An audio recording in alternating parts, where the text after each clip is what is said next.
তৃণমূলের 3টি bank account ব্যবহার করতে পারবে কালীঘাটপন্থী তৃণমূল। শুধুমাত্র দৈনন্দিন কাজকর্মের জন্য ব্যবহার করা যাবে এই অ্যাকাউন্টগুলি। অবসরপ্রাপ্ত বিচারপতি সুব্রত তালুকদারকে স্পেশাল অফিসার হিসেবে নিয়োগ করলো আদালত। ঠিক কি নির্দেশ দিল আদালত, সরাসরি আমরা জানবো আমাদের প্রতিনিধি সৌভিক মজুমদারের কাছ থেকে। সৌভিক, দেখো, কালীঘাট তৃণমূলের পক্ষে এটা আংশিক স্বস্তির হলেও কলকাতা হাইকোর্টের তরফ থেকে কিন্তু এই যে 3টি ফ্রিজ করা ব্যাংক অ্যাকাউন্ট সেগুলো ব্যবহারের ক্ষেত্রে কলকাতা হাইকোর্ট কড়া শর্ত বেঁধে দিয়েছে এবং কার্যত কালীঘাটপন্থী তৃণমূলের বা কালীঘাট তৃণমূলের হাত পাও কিন্তু কলকাতা হাইকোর্টের তরফ থেকে সুস্পষ্টভাবে বেঁধে দেওয়া হয়েছে। প্রথমত বলা হয়েছে যে বড় বা ছোট কোনো ধরনের খরচই, যেই খরচগুলো দৈনন্দিন খরচের মধ্যে পড়ে না, সেই ধরনের কোনো খরচ আপাততভাবে ওই 3টি ব্যাংক অ্যাকাউন্ট থেকে করা চলবে না। অর্থাৎ কলকাতা হাইকোর্টের তরফ থেকে নির্দিষ্ট করে বলে দেওয়া হয়েছে যে একেবারে যে দৈনন্দিন খরচাগুলো রয়েছে সেই খরচাগুলোই শুধুমাত্র এই 3টি ব্যাংক অ্যাকাউন্ট থেকে তারা করতে পারবেন এবং সেটা করতে গেলেও কিন্তু স্পেশাল যে অফিসার রয়েছেন অর্থাৎ কলকাতা হাইকোর্টের অবসরপ্রাপ্ত বিচারপতি সুব্রত তালুকদার, তার অনুমতি নিয়ে এবং তিনি চেকে স্বাক্ষর করলে তারপরেই কিন্তু এই 3টি ব্যাংক অ্যাকাউন্ট থেকে কালীঘাট তৃণমূল তারা অর্থ সংগ্রহ করতে পারবেন বা টাকা তারা তুলতে পারবেন। এবং শর্ত হিসাবে খুব স্পষ্ট করে বলে দেওয়া হয়েছে যে কালীঘাট তৃণমূলের এই 3টি যে ব্যাংক অ্যাকাউন্ট রয়েছে সেই 3টি ব্যাংক অ্যাকাউন্টের যারা অথরাইজ সিগনেটরি রয়েছেন তাদের মধ্যে যে কোনো 2জন ব্যক্তি তারা এই চেকে সই করতে পারবেন এবং তারপরে সেই চেক সরাসরিভাবে স্পেশাল অফিসার অবসরপ্রাপ্ত বিচারপতি সুব্রত তালুকদারের কাছে সেটা পেশ করা হবে। তিনি সেই চেক খতিয়ে দেখবেন এবং তারপরে কোন খাতে এই টাকা খরচা করা হবে সেই সম্পর্কে তিনি সন্তুষ্ট হলে তারপর তিনি সেই চেকে কাউন্টার সাইন করবেন এবং তারপরেই কিন্তু সেই চেক ব্যাংকের কাছে প্লেস করা হবে বা ব্যাংকে জমা করা হবে এবং তারপর সেই টাকা কালীঘাট তৃণমূলের হাতে আসবে। এই শর্তই কিন্তু কলকাতা হাইকোর্টের তরফ থেকে বেঁধে দেওয়া হয়েছে। ফলে তুমি বুঝতে পারছো যে দৈনন্দিন খরচা বাদে তৃণমূল কংগ্রেসের তরফ থেকে ছোট হোক বা বড় হোক কালীঘাট তৃণমূল কংগ্রেস তারা কোনো টাকাই এই অ্যাকাউন্ট থেকে খরচা করতে পারবেন না। এখানে স্পষ্ট করে বলে দেওয়া হয়েছে মূলত যারা কর্মীরা রয়েছেন সেই কর্মীদের বেতন এবং বিভিন্ন যে অফিস রয়েছে সেই অফিসের বিদ্যুতের বিল হোক বা অফিসের আনুষঙ্গিক যে খরচা হোক সেই খরচা বাদ দিয়ে কোনো ধরনের খরচা, বড় ধরনের খরচা এই অ্যাকাউন্ট থেকে করা চলবে না। তার পাশাপাশি বলা হয়েছে যে এই ব্যাংকের যে অ্যাকাউন্টগুলো রয়েছে সেগুলো কিন্তু কলকাতা হাইকোর্টের পর্যবেক্ষণে বা কলকাতা হাইকোর্টের মনিটরিংয়ে চলবে।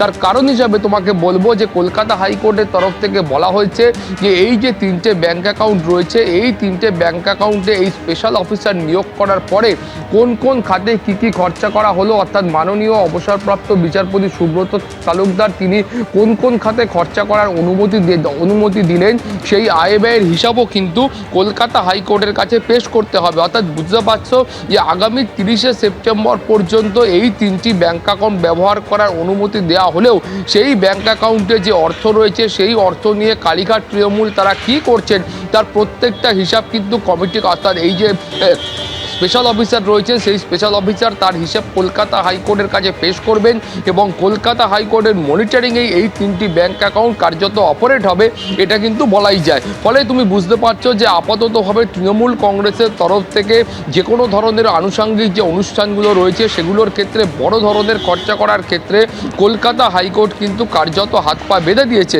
এবং কলকাতা হাইকোর্টের তরফ থেকে এটাও বলা হয়েছে যে এই যে মামলা হয়েছিল অর্থাৎ যে অভিযোগ থানায় দায়ের হয়েছিল গত 18ই জুন এবং যে অভিযোগের ভিত্তিতে 19শে জুন এই যে 3টি ব্যাংক অ্যাকাউন্ট রয়েছে সেই 3টি ব্যাংক অ্যাকাউন্ট ফ্রিজ করা হয় তার ইনভেস্টিগেশনের ক্ষেত্রে কোনো রকম বাধা নেই।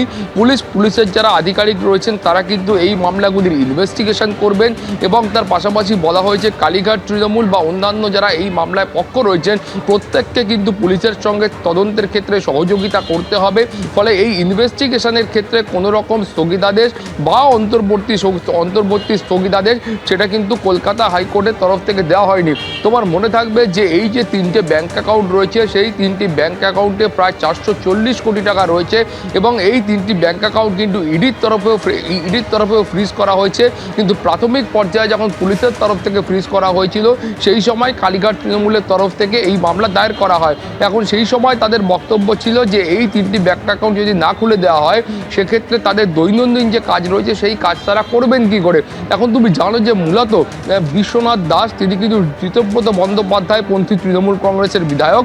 ফলে সেই বিশ্বনাথ দাস তার তরফ থেকে যখন এই মামলা করা হয়েছিল সেই অভিযোগের ভিত্তিতেই এই তিনটি ব্যাংক অ্যাকাউন্ট ফ্রিজ করা হয়। পরবর্তী ক্ষেত্রে তোমার জানো যে আরও 5টি যে তৃণমূল কংগ্রেসের ব্যাংক অ্যাকাউন্ট রয়েছে সেই ব্যাংক অ্যাকাউন্টগুলো ফ্রিজ করা হয়েছে, যদিও সেই সম্পর্কে আজকে কোনো রকম বিস্তারিত আলোচনা হয়নি। আপাততভাবে কড়া শর্ত বেঁধে দিয়ে কালীঘাট তৃণমূলকে এই তিনটি ব্যাংক অ্যাকাউন্ট অপারেট করার জন্য কলকাতা হাইকোর্টের তরফ থেকে অন্তর্বর্তীকালীন অনুমতি দেওয়া হয়েছে। একদমই সৌভিক, ধন্যবাদ। যে অর্ডারটা হলো একজন স্পেশাল অফিসারকে অ্যাপয়েন্ট করা হয়েছে, মাননীয় বিচারপতি সুব্রত তালুকদার, হাইকোর্টের প্রাক্তন বিচারপতি। তিনি দায়িত্বে থাকবেন টু লুক ইনটু যে অ্যাকাউন্টের কি এক্সপেন্ডিচার হচ্ছে না হচ্ছে। অ্যাকাউন্টের যারা এই মুহূর্তের প্রেজেন্ট সিগনেটারি তারা যদি তাদের মধ্যে থেকে দুজন যদি চেক পেশ করেন সেই চেকটা পাস করবেন জাস্টিস তালুকদার। অ্যাজ পার যে এভিডেভিট দেওয়া হয়েছে সেই এভিডেভিটের খরচার যে নিরিখ দেওয়া হয়েছে সেই বিষয় এবং তার সাথে সাথে day to day expenditure, salary, legal expenditure ইত্যাদি বিষয়েও খরচা করতে পারবে রাজনীতি। ফ্রিজ হওয়া অ্যাকাউন্ট নিয়ে খানিকটা স্বস্তি পেলেও খরচ নিয়ে কালীঘাট তৃণমূলের হাত পা বেঁধে দিল কলকাতা হাইকোর্ট। তৃণমূলের 3টি ব্যাংক অ্যাকাউন্ট ব্যবহার করতে পারবে কালীঘাটপন্থী তৃণমূল, কিন্তু নির্দিষ্ট করে বিস্তারিত বলে দিয়েছে কলকাতা হাইকোর্ট যে এই 3টি অ্যাকাউন্ট কিভাবে ব্যবহার করা যাবে। কুণাল ঘোষ কি বলছেন শুনুন। সুবিধাবাদী, ধান্দাবাজ, গিরগিটি মানুষকে বিভ্রান্ত করছে, তৃণমূল কংগ্রেস কর্মীদের বিভ্রান্ত করছে। মানুষ জিজ্ঞাসা করুন, তুমি এমএলএ হয়েছ 25 লাখ টাকা নিয়ে, তোমার টোটাল খরচা 26, কারুর টোটাল খরচা 27, তুমি নিয়েছো 25 তৃণমূল থেকে, ওই অ্যাকাউন্ট থেকে, আর তুমি জেতার পর বলছো ওই অ্যাকাউন্টের টাকা খারাপ বন্ধ করে দেবে। তা তুমি টাকাটা ফেরত দিলে না কেন? তুমি টাকাটা ফেরত দিলে না কেন অভিযোগটা করার আগে? তাহলে অভিযোগটা করার আগে তো ভাই আমি জানতে পারলাম অ্যাকাউন্টটায় খারাপ টাকা আছে, আমি ওই টাকা নেব না, বললে না কেন? আচ্ছা নিয়ে ফেলেছি, ফেরত দিয়ে দিলাম, দিলে না কেন? আজকের কোর্টের যে অবজারভেশন তাতে এই সুযোগ সন্ধানী, দ্বিচারী, ধান্দাবাজ যারা পার্টির টাকা ব্যবহার করে ভোট করায় তারপরে আবার সেই একই অ্যাকাউন্টের বিরুদ্ধে অভিযোগ দেয়, এত বড় একটা চক্রান্তে যারা আছে এই সুবিধাবাদীগুলোকে কোর্ট তার অবজারভেশনে রেখেছেন। এটা অত্যন্ত গুরুত্বপূর্ণ। আর এবার নাম না করে কুণাল ঘোষকে আক্রমণ করেছেন বিরোধী দলনেতা ঋতব্রত বন্দ্যোপাধ্যায়। এক প্রাক্তন তৃণমূল সাংসদের জেলে থাকার সময়ের চিঠির উল্লেখ করে আক্রমণ করেছেন। যারা গদ্দার বলছেন তাদের একজন প্রাক্তন সাংসদ জেলে ছিলেন। জেলে থাকার সময় 91 পাতার একটি চিঠি লিখেছিলেন ওই সাংসদ। চিঠিতে লিখেছিলেন চিটফান্ডের সবচেয়ে বড় সুবিধাভোগী মমতা বন্দ্যোপাধ্যায়। আশা করব এই চিঠি পড়বেন প্রাক্তন মুখ্যমন্ত্রী মমতা বন্দ্যোপাধ্যায়। না পড়লে আমরা মমতা বন্দ্যোপাধ্যায়ের ঠিকানায় চিঠি পাঠিয়ে দেব। লোককে গদ্দার, বেঈমান বলছেন। 10 বছর আগে গদ্দারি সলতে পাকিয়েছিলেন। একটা প্রাইভেট লিমিটেড কোম্পানিকে লাটে তুলে দেওয়ার জন্য এই চিঠি যথেষ্ট। নাম না করে কুণাল ঘোষকে এইভাবে আক্রমণ ঋতব্রত বন্দ্যোপাধ্যায়ের।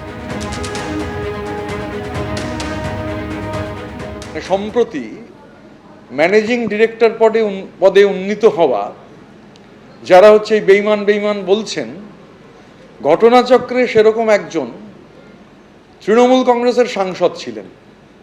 সাংসদ থাকা অবস্থায় গ্রেপ্তার হয়েছিলেন এবং জেলে বন্দি থাকা অবস্থায় একটা 91 পাতার চিঠি, সেই 91 পাতার চিঠি অ্যাড্রেস করা হয়েছিল দেশের প্রধানমন্ত্রীকে, দেশের স্বরাষ্ট্রমন্ত্রীকে, সিবিআই ডিরেক্টরকে।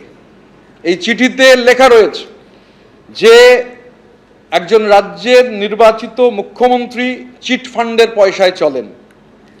এই চিঠিতে লেখা রয়েছে যে গোটা ভারতবর্ষে চিটফান্ডের সবথেকে বড় বেনিফিশিয়ারির নাম শ্রীমতী মমতা বন্দ্যোপাধ্যায়। আমরা অপেক্ষা করব। যদি দিদির কাছে চিঠিটা ম্যানেজিং ডিরেক্টর পৌঁছে দেন বা পাশে বসে কাটাকুটির জায়গাটুকু এক্সপ্লেন করে দেন, সেটা যদি না হয়, 15 দিন যদি না এটা হয়, তাহলে আমরা এই 91 পাতার চিঠিটা কুরিয়ার করে 30B হরিশ চ্যাটার্জি স্ট্রিটে পাঠিয়ে দেবো। লোককে গদ্দার গদ্দার বেইমান বেইমান বলছেন। 10 বছর আগে এই বেইমানির সলতে কিভাবে পাকাতে শুরু করেছিলেন, একটা প্রাইভেট লিমিটেড কোম্পানিকে লাটে তুলে দেওয়ার জন্য, লালবাতি জ্বালিয়ে দেওয়ার জন্য এই 91 পাতার দলিল is enough, more than enough. জবাবে কুণাল ঘোষ বলছেন যে আমার অভিযোগ ছিল, ক্ষোভ ছিল, সেই কারণে তখন আমি চিঠি লিখেছিলাম। বিদ্রোহটা কুণাল ঘোষই প্রথম করেছিলেন, সেই সময় কোথায় ছিলে তোমরা? প্রশ্ন কুণাল ঘোষের। আরে চাটন ঋতু একটা বোকা ছেলে, একটা খারাপ ছেলে। আমার 91 পাতার চিঠি, ওগুলোর সঙ্গে নতুনের কোনো, আমার বাড়িতেও দিস্তে আছে, আমার ধারণা মমতাদিরও পড়ে মুখস্থ হয়ে গেছে। আমার এটা ভালো লাগছে, শয়নে স্বপ্নে জাগরণে ও যে ওই বালিশ ফালিশ ছেড়ে আমার নাম মনে রাখছে, সেটা আমার পক্ষে রিস্কিও বটে। হ্যাঁ, এটা আমার পক্ষে অত্যন্ত রিস্কি। হ্যাঁ, আমাকে খুব চারপাশ দেখে চলতে হবে, কারণ ঋতু শয়নে স্বপ্নে জাগরণে ও তো সব নানা রকম জিনিস দেখে বেড়ায়। তা এখন আমাকে দেখছে, আমাকে আক্রমণ করছে, ইয়ে ডার হামে আচ্ছা লাগা। আমার অভিমান ছিল, অভিযোগ ছিল, তার মধ্যে আসল লোকটি মারা গেছে, আমি আর নাম বলতে চাই না, মৃত লোককে আর কত গালাগাল দেবো। আমি এখানে অভিযোগ করেছি, তার মানে তো এটাও মানতে হবে চাটন ঋতু যে Kunal Ghosh was the first whistle blower. যদি ওই চিঠিকে মান্যতা দিতে হয়, তাহলে তোমরা কিসের বিপ্লবী? হ্যাঁ, কিসের বিপ্লবী? কুণাল ঘোষ একা জেলের মধ্যে থেকে বিপ্লব করে গেছিল। কোথায় ছিলে ভাই তোমরা তখন? 5ই জুলাই 2012, তারপর 14 বছর পেরিয়ে গেছে। বরুণ বিশ্বাস খুনে এবার তার পরিবার বিচার চায়। বরুণ বিশ্বাসের ফাইলস কি এবার খুলতে চলেছে? কারণ ইতিমধ্যেই শুটিয়ার এই প্রতিবাদী শিক্ষকের, অর্থাৎ মৃত প্রতিবাদী শিক্ষকের বাড়িতে সিআইডির তদন্তকারী আধিকারিকরা পৌঁছে যায়। বাড়ির লোকেদের সঙ্গে কথাও বলেছেন আধিকারিকরা। ঠিক কি খবর রয়েছে আরো জানবো আমাদের প্রতিনিধি সমীরণ পালের কাছ থেকে। সমীরণ, আজ দুপুরে বরুণ বিশ্বাসের বাড়ি গাইঘাটা শুটিয়াতে এসে পৌঁছন সিআইডির প্রতিনিধি দল, এবং তারা তার দিদি প্রমীলা রায় বিশ্বাস এবং তার দাদা অসিত বিশ্বাসের সঙ্গে দীর্ঘক্ষণ কথা বলছেন। এবং তাদের বক্তব্য হচ্ছে, যেহেতু গত কয়েকদিন আগে রাজ্যের মুখ্যমন্ত্রী শুভেন্দু অধিকারীর সঙ্গে দেখা করেছেন তার জনতার দরবারে গিয়ে অসিত বিশ্বাস এবং প্রমীলা রায় বিশ্বাস, এবং তখন তাদেরকে মুখ্যমন্ত্রী আশ্বাস দিয়েছিলেন যে বরুণ বিশ্বাস হত্যাকাণ্ডের ফাইল নতুন করে খোলা হবে। অর্থাৎ তারা যে অভিযোগ করছিলেন বারবার যে আসল যারা খুনি তারা ধরা পড়েনি, এমনকি যে শুনানি পর্ব সেটাও শেষ হয়নি। তার বাবা জগদীশ বিশ্বাস বারংবার বনগাঁ মহকুমা আদালতে গেছেন, কিন্তু তার কোনো সাক্ষ্য গ্রহণ করা হয়নি পরিকল্পিতভাবে। না, তিনবার সরকারি আইনজীবী বদল করা হয়েছে, কিন্তু মামলা 20 গজ জলে। 14 বছর কেটে গেছে, প্রতিবাদী শিক্ষক বরুণ বিশ্বাসকে নৃশংসভাবে খুন করা হয়েছে, কিন্তু এই ঘটনায় আসল অভিযুক্তরা আজও গ্রেপ্তার হয়নি। সেই দাবি জানিয়েছিলেন রাজ্যের নতুন মুখ্যমন্ত্রীর কাছে বরুণ বিশ্বাসের পরিবারের সদস্যরা। সেই মতো রাজ্য সরকার তৎপর হয়েছে। আজকে সিআইডি প্রতিনিধি দল দুপুরেই পৌঁছে যায় বরুণ বিশ্বাসের বাড়িতে শুটিয়াতে। তার দিদি এবং তার দাদার সঙ্গে দীর্ঘক্ষণ কথা বলেছেন, এবং তাদের একটাই বক্তব্য যে আসল দোষীদেরকে গ্রেপ্তার করতে হবে, তদন্ত নতুন করে শুরু করতে হবে। অর্থাৎ রাজ্যে নতুন বিজেপি সরকার প্রতিষ্ঠিত হওয়ার পর একে একে চাঞ্চল্যকর হত্যাকাণ্ডের ফাইল খোলা হচ্ছে, তেমনি বরুণ বিশ্বাসের ফাইলও খোলা হবে। আর সেই মতোই আজকে সিআইডি আধিকারিকরা যান এবং তারা তদন্ত শুরু করেন। ধন্যবাদ সমীরণ। আমার খবর পেয়েছে, আমাদের ফোন করেছিলেন সিআইডি, ফোন করেছিলেন, আমাদের সঙ্গে কথা বললেন। হ্যাঁ, খুশি হব না? আমরা বিচার পেলে খুশি হব। কেস নিয়েছে, সবই ঠিক আছে, কিন্তু আমরা শেষ পর্যন্ত চাই আমরা বিচারটা যেন আমরা পাই, সঠিক বিচারটা। আমরা পুনঃতদন্ত চেয়েছি, সেটা মাননীয় মুখ্যমন্ত্রী উনি গ্রহণ করেছেন এবং আমাদের কথা দিয়েছেন। সমাজের জন্য যে প্রতিবাদ করে গেল, তার জীবনটাই তারা কেড়ে নিল, তাদের পথের কাটা হয়ে দাঁড়িয়েছিল। তার তাকে কর্মকাণ্ড, তোলাবাজ, এই দর্শন খুন তারা করতে পারবে না। তাই জ্যোতিপ্রিয় মল্লিক তার পথের কাটা সরিয়ে দিতে একদম মাস্টার প্ল্যান করে আমার ভাইটাকে পৃথিবী থেকে সরিয়ে দিল। প্রাক্তন সেচমন্ত্রী মানস ভূঁইয়াকে জিজ্ঞাসাবাদ পুলিশের। সবং থানায় মানস ভূঁইয়াকে 3 ঘন্টা জিজ্ঞাসাবাদ। চাকরি দেওয়ার নামে প্রতারণা মামলায় তাকে জিজ্ঞাসাবাদ। তদন্ত চলছে, তদন্তের স্বার্থে প্রয়োজনে ফের ডাকা হতে পারে, জানিয়েছেন পশ্চিম মেদিনীপুরের এসপি পাপিয়া সুলতানা।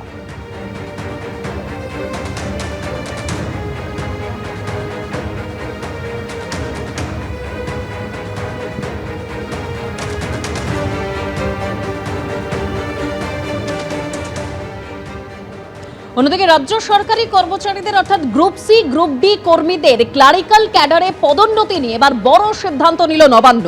পরীক্ষা না দিয়ে বা ভুল নিয়মে ছাড় পেয়ে লোয়ার ডিভিশন ক্লার্ক বা আপার ডিভিশন ক্লার্ক পদে উন্নীত মানবিকতার খাতিরে তাদের চাকরি বা প্রমোশন বাতিল করবে না রাজ্য সরকার, তবে চাপানো হয়েছে সেখানে শর্ত। অর্থ দপ্তরের অডিট ব্রাঞ্চ থেকে জারি করা হয়েছে নির্দেশ, চাকরি বাঁচলেও ওই কর্মীদের পাশ করতেই হবে নির্ধারিত পরীক্ষায়। রাজ্য সরকারি দপ্তরের গ্রুপ সি ও গ্রুপ ডি কর্মীদের ক্লারিক্যাল ক্যাডারে পদোন্নতি নিয়ে বড় সিদ্ধান্ত এবার নবান্নের। পরীক্ষা না দিয়ে বা ভুল নিয়মে ছাড় পেয়ে লোয়ার ডিভিশন ক্লার্ক বা আপার ডিভিশন ক্লার্কে পদোন্নতি, মানবিকতার খাতিরে তাদের চাকরি বা প্রমোশন রাজ্য সরকার বাতিল করবে না, তবে শর্ত চাপানো হয়েছে। অর্থ দপ্তরের অডিট ব্রাঞ্চ থেকে সেই নির্দেশ জারি করা হয়েছে যে চাকরি বাঁচলেও ওই কর্মীদের পরীক্ষায় নির্ধারিত যে পরীক্ষা সেই পরীক্ষায় পাশ করতেই হবে।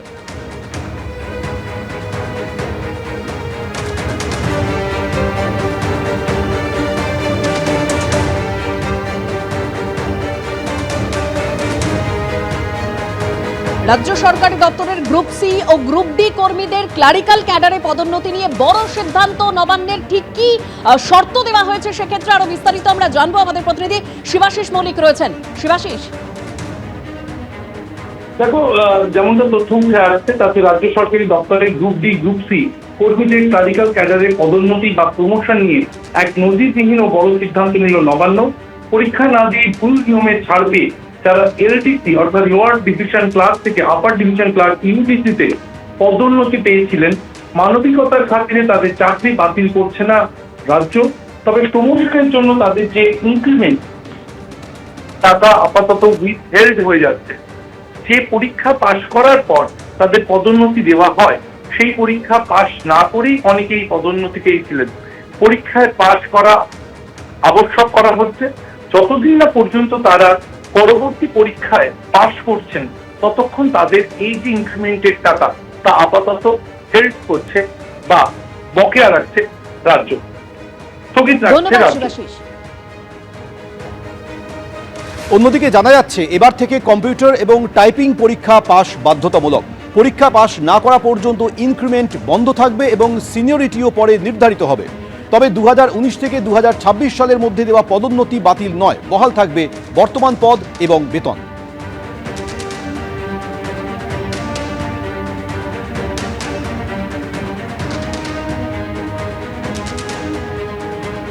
এবিপি আনন্দ, এগিয়ে থাকে, এগিয়ে রাখে।